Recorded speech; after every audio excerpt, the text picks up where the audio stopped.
మా చిలుకలూరుపేటలో ఆవిడ ఎమ్మెల్యే ఉన్నాడు పుల్లారావు.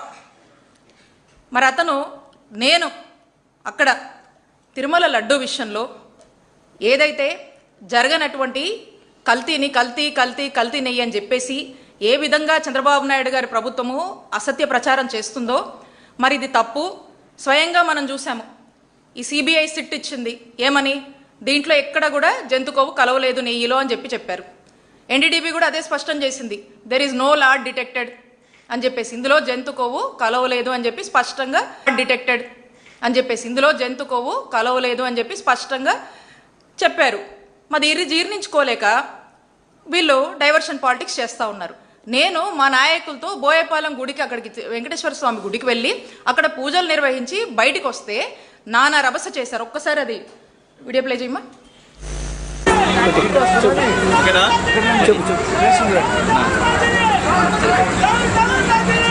చికెనా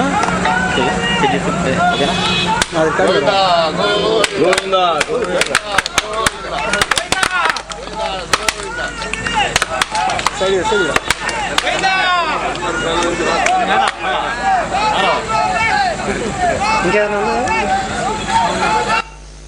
ఇక్కడ నేను చంద్రబాబు నాయుడు గారి బుద్ధి ఇప్పటికైనా మారాలి.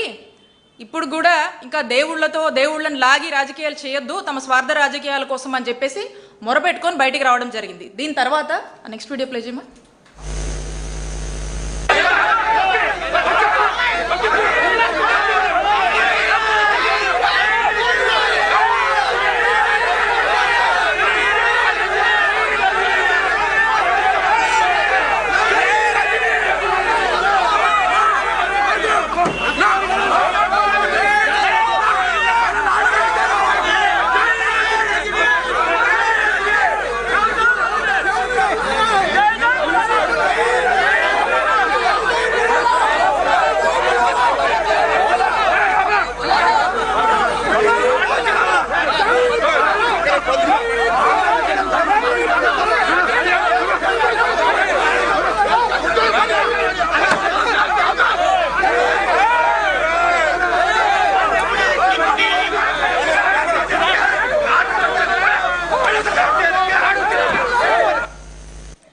ఇక్కడ మీరు చూశారు ఏ విధంగా వందల మంది వచ్చి మా పార్టీకి నాకు వ్యతిరేకంగా స్లోగన్స్ ఇస్తూ నా కారు మీద పడి ఏ విధంగా దాడి చేస్తున్నారో మీరు ఈ విజువల్స్ అన్నింటిలో చూస్తున్నారు.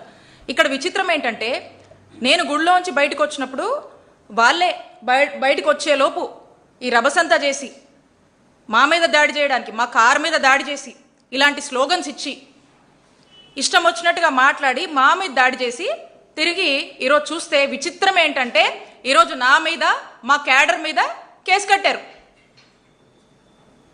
ఈ కేసు గురించి కూడా చెప్తాను మీకు. ఈ కంప్లైంట్లో ఏం రాస్తుందంటే మేమంట గుడికి వెళ్ళి అక్కడంట బయట నేను కుల మత వర్గాలు గురించి రెచ్చగొట్టే విధంగా నేను మాట్లాడానని చెప్పి కంప్లైంట్లో పెట్టారు. నేనంటే కుల మతాలు వర్గాల గురించి ఏదో రెచ్చగొట్టినట్టుగా మాట్లాడానని, ఆ తర్వాత మీకు ఇక్కడ ఏం పనని వచ్చిన వాళ్ళతో నేను గొడవపడి వాళ్ళని చేతులతో నెట్టి కర్రలతో కొట్టానంట. ఇది వీళ్ళు నా మీద కంప్లైంట్ ఇచ్చి మరి నా మీద కేసు కట్టారు. 22 మంది మీద కూడా మా నాయకుల మీద కూడా అక్కడ పార్టిసిపేట్ చేసిన వాళ్ళ మీద కేసులు కట్టడం జరిగింది. ఒక్కసారి ఆ ఫస్ట్ వీడియో ప్లే చేయమ్మా.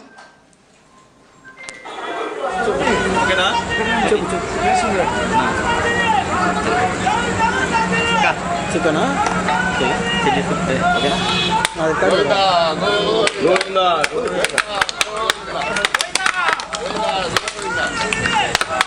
సరే సరే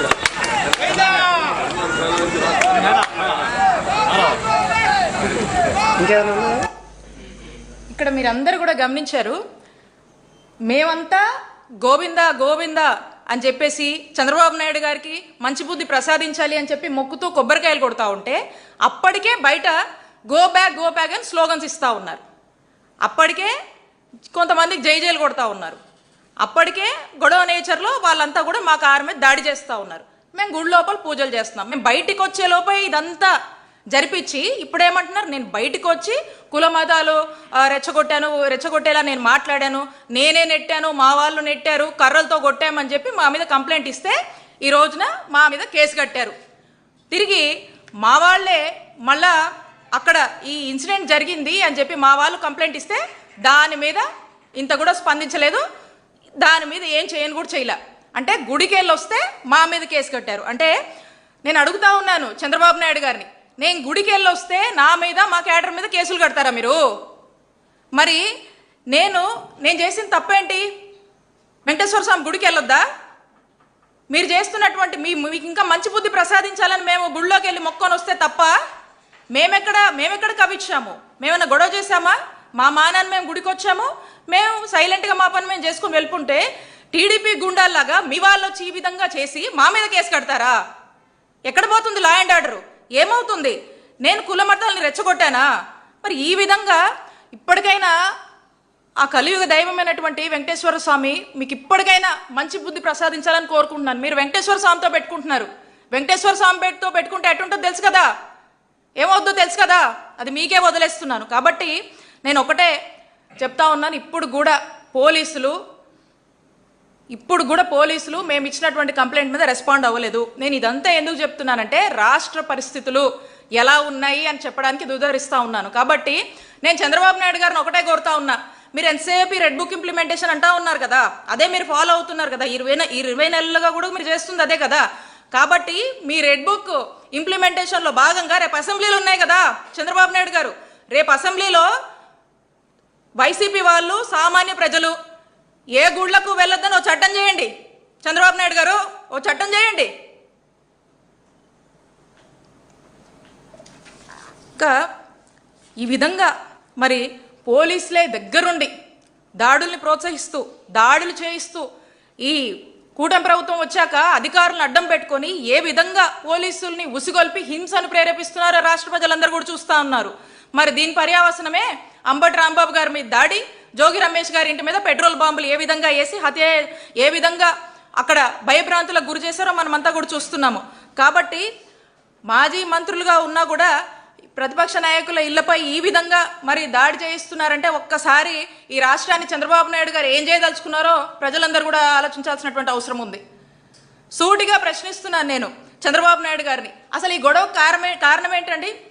జరగని కల్తీనేయిని జరిగిందని మీరే అవాస్తవాల్ని అసత్య ప్రచారాలని ప్రజల్లోకి తీసుకువెళ్లారు. అది మా వైఎస్ఆర్ కాంగ్రెస్ పార్టీకి ఆపాదించి మా నాయకుడు జగన్మోహన్ రెడ్డి గారిని ఆపాదించి మీరే కదా ఫ్లెక్సీలేసి రెచ్చగొట్టే ప్రయత్నం చేశారు. క్లియర్గా సిట్ చెప్పింది, ఛార్జ్ షీట్లో ఎన్డీడీబీ చెప్పింది, there is no animal fat added అని చెప్పింది, ఇట్ ఈస్ నాట్ డిటెక్టెడ్ అని చెప్పింది. అయినా కూడా మీరే రెచ్చగొట్టి మీరే ఫ్లెక్సీలేసి ఈ గొడవకంతా ఈ రభసకంతా కారణం మీరే కదా.